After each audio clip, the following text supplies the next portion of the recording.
The year was 1922. The world was still reeling from the aftermath of the Great War, a conflict that had left deep scars across Europe. Europe, still recovering from the Great War, clung to normalcy. Cities were being rebuilt, and people were trying to piece their lives back together. The continent was a patchwork of hope and despair, with communities striving to move forward. But in a remote area of Bavaria, Germany, a darkness was about to descend. This was a place where the echoes of war seemed distant, yet an ominous presence was beginning to stir. Hinterkaifeck, a small farmstead nestled amongst fields and forests, was home to the Gruber family. Andreas, his wife Cecilia, their widowed daughter Victoria Gabriel, and her two young children Cecilia and Joseph. The farm was their sanctuary, a place where they could live in relative peace and isolation. Joining them were the maid, Maria Baumgartner, and her employer's granddaughter. Maria had only recently started working at the farm, hoping for a fresh start in the quiet countryside. Little did they know, their peaceful existence was nearing a terrifying end. The tranquility of their daily routines masked the impending horror that was slowly creeping towards them. The nearest neighbors were miles away, and the family's seclusion was almost absolute. This isolation, once a source of comfort, would soon become a sinister trap. Days turned into nights with little to disturb the quiet rhythm of farm life. The Grubers went about their chores, unaware of the malevolent force that was drawing ever closer. But something was amiss at Hinterkaifeck. Strange occurrences began to unsettle the family. Footsteps in the attic, unexplained noises and objects moving on their own. Something sinister lurked in the shadows, slowly winding its way into the heart of the unsuspecting family. The once safe and familiar surroundings of the farm began to feel threatening and alien. An evil had set its sights on the farmstead, and soon the silence would be shattered by an unspeakable act. The Grubers' lives, once filled with the simple joys of rural living, were about to be engulfed by a nightmare from which there would be no escape. Days turned into a week, and the once lively village of Hinterkaifeck grew eerily quiet. The bustling routines of daily life seemed to halt as an unsettling silence took over. The inhabitants of Hinterkaifeck vanished without a trace, leaving their home and farm eerily abandoned. The once vibrant farmhouse now stood as a ghostly reminder of the family that had lived there. The children, who were once seen playing joyfully and attending school regularly, suddenly stopped showing up. Their absence was the first sign that something was terribly wrong. Sundays came and went, but the family was conspicuously missing from their usual spot in the church pews. The community began to whisper, their concern growing with each passing day. Concern turned to alarm in the small community. Neighbors gathered, discussing the strange disappearance and speculating about what could have happened to the family. Finally, a group of men, driven by worry and curiosity, ventured to the farm on April 4, 1922. They hoped to find answers, but nothing could have prepared them for the horror that awaited. What they found would forever stain the history of Hinterkaifeck. The sight that greeted them was beyond their worst nightmares.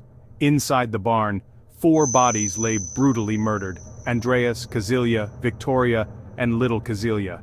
The scene was gruesome, with clear signs of a violent struggle. All had suffered fatal blows to the head, likely inflicted by a pickaxe. The brutality of the murders shocked the men to their core. The horror didn't end there. The farmhouse, once a place of warmth and family, now felt like a tomb, filled with an oppressive silence. Upstairs, in a bedroom, lay the bodies of young Joseph and the maid, Maria. They too had met the same gruesome fate, their lives brutally cut short.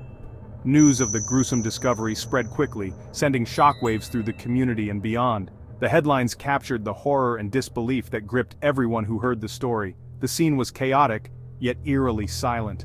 Items were scattered, suggesting a frantic search or struggle, but there were no signs of the perpetrator. The mystery of who committed these heinous acts and why would haunt Hinterkaifeck for years to come. The investigation revealed a chilling timeline. Days before the murders, Andreas Gruber had mentioned strange occurrences to neighbors. Footprints in the snow led from the woods to the farm, but none led back. He spoke of hearing footsteps in the attic and finding an unfamiliar newspaper on the property. His concerns were brushed aside as pranks or the wind playing tricks. Then the previous maid quit, claiming the farm was haunted. A new maid, Maria Baumgartner, arrived just hours before the murders.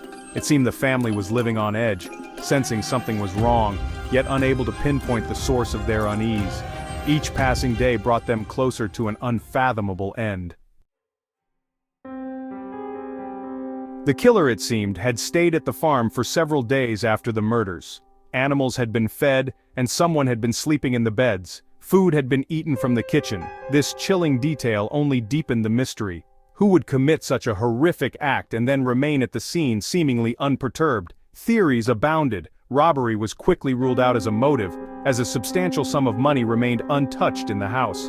The brutality of the murders pointed to a crime of passion. But who would harbor such hatred towards the Gruber family? The investigation seemed to hit a dead end at every turn. Despite the gruesome nature of the crime, the investigation stalled. Forensic science was in its infancy in the 1920s. Fingerprinting was not yet a standard procedure, and DNA analysis was decades away. The police interviewed over 100 suspects, but no concrete leads emerged.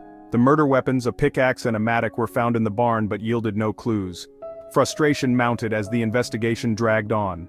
The villagers, once close-knit, now eyed each other with suspicion. Whispers of family feuds, secret lovers, and revenge echoed through the surrounding countryside. Yet the truth remained elusive, shrouded in the shadows of Hinterkaifeck. Over the years, several theories have emerged, each more chilling than the last. One theory suggests a connection to a series of unsolved axe murders that terrorized New Orleans around the same time. The modus operandi was eerily similar, but the geographical distance made it an unlikely, albeit terrifying possibility. Could a serial killer have targeted the isolated farmstead, drawn by its remoteness and the vulnerability of its inhabitants? The thought sent shivers down the spines of those who dared to consider it.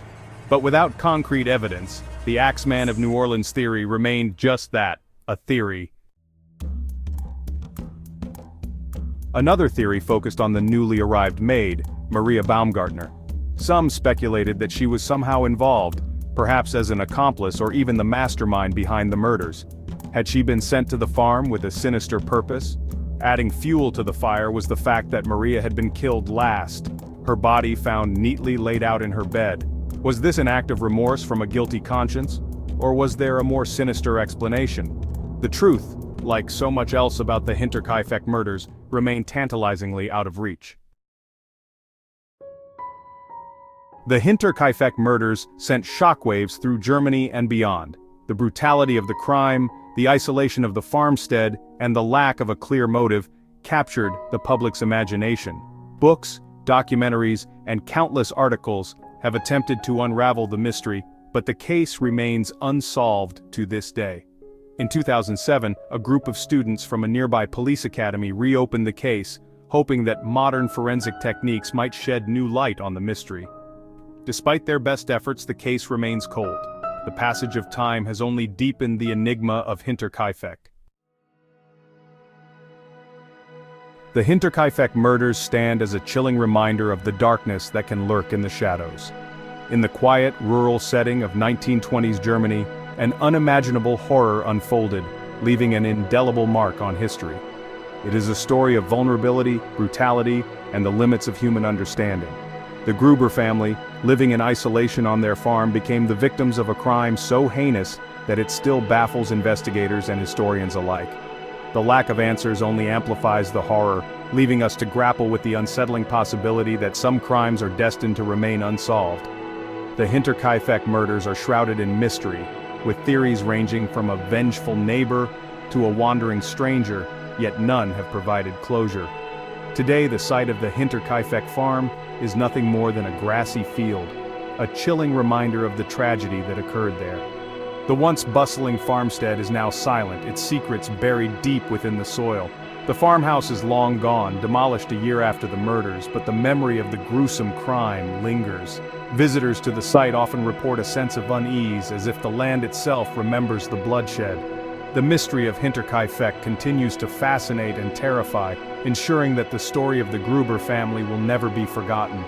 Their tragic end serves as a stark reminder of the fragility of life and the darkness that can reside in the most unexpected places. As we delve into the past, we are reminded that some stories, no matter how old, continue to grip our imaginations and haunt our collective memory.